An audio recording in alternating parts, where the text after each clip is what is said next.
Allah. Bukan pastinya itu seperti itu. Gak mungkin bisa. Orang berpikir mustahil, orang berpikir gak mungkin bisa. Tapi justru perintah Tuhan seperti itu. Mengapa? Karena ini menunjukkan akulah Tuhan yang berkuasa. Dan ketika Nabi Elia ini berdoa kepada Tuhan, dan doanya singkat, gak lagi yang 1 menit tadi. Ayat 37 mas, tolong 37 sekali lagi, ayat 37.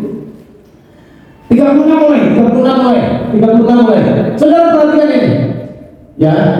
Panggilan Nabi Elia dan berkata, nah ini doanya Nabi Elia, ya Tuhan Allah Abraham, Ishak dan Israel. Pada hari ini biarlah diketahui orang bahwa Engkaulah Allah di tengah-tengah Israel, dan bahwa aku ini hambamu, dan bahwa atas firman-Mu aku melakukan segala perkara ini. Ayat 37. Jawablah aku ya Tuhan. Ya cuma itu aja. Doanya itu aja. Jawablah aku ya Tuhan, jawablah aku, supaya bangsa ini tahu bahwa Engkaulah Allah ya Tuhan, dan Engkaulah yang membuat hati mereka berubah kembali. Ada 1 menit? Tidak ada. Ini doanya saudara. Doanya cuma pendek. Tetapi ketika dia berdoa, dia dapat korban bakaran tadi. Semua orang akan memandang kepada Elia. Ayat 38. Keajaiban terjadi. Ayat 38 mas.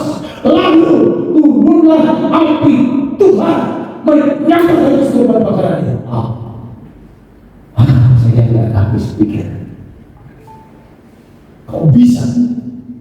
Bisa karena memang dialah Tuhan. Dialah Allah yang berkuasa.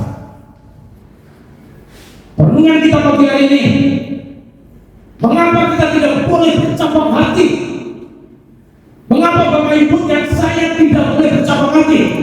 Mengapa kita tidak boleh menyembah kepada Allah lain? Mengapa kita tidak boleh meminta pesugihan? Mengapa kita tidak boleh minta kepada orang buta jalan keluar? Kenapa kita tidak boleh datang kepada dukun? Kenapa kita tidak boleh datang kepada orang-orang yang buta tadi?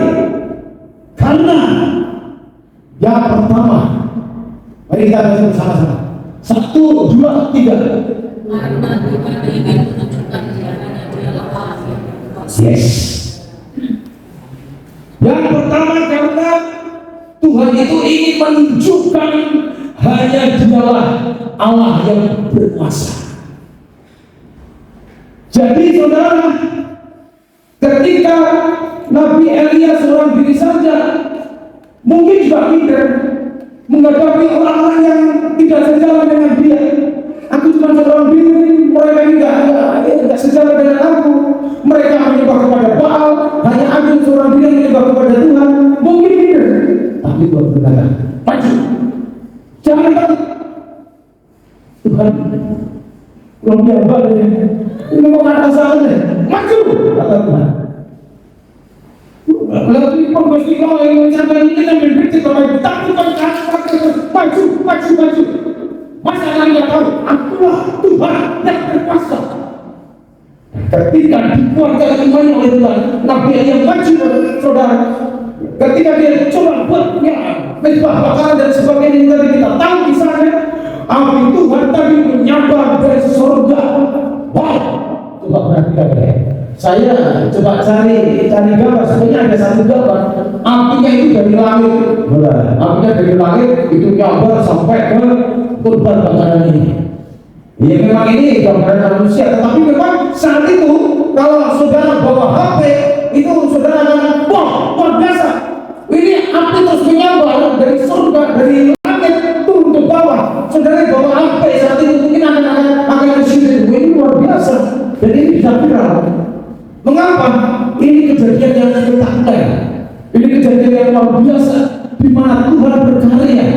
Api menyambar korban bakaran itu menunjukkan bahwa hanya Dia Allah yang berkuasa.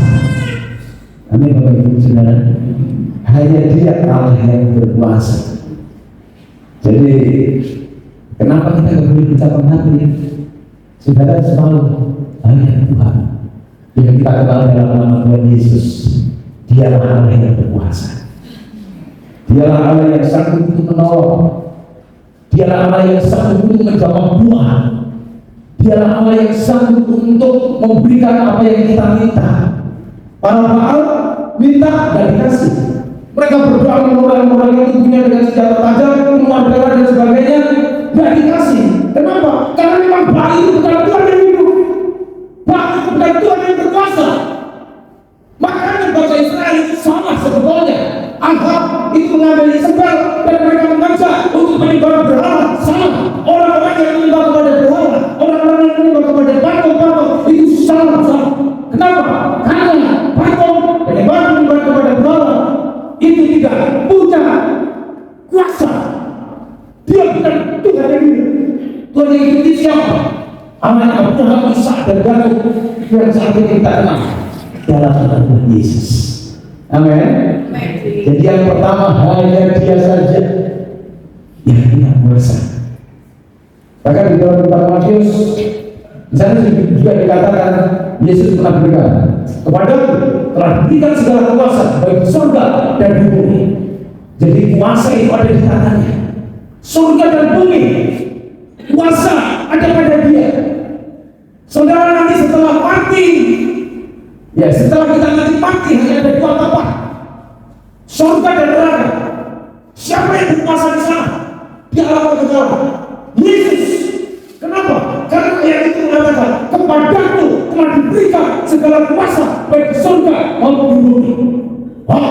Jadi bersyukurlah saudara yang menyembah kepada Yesus.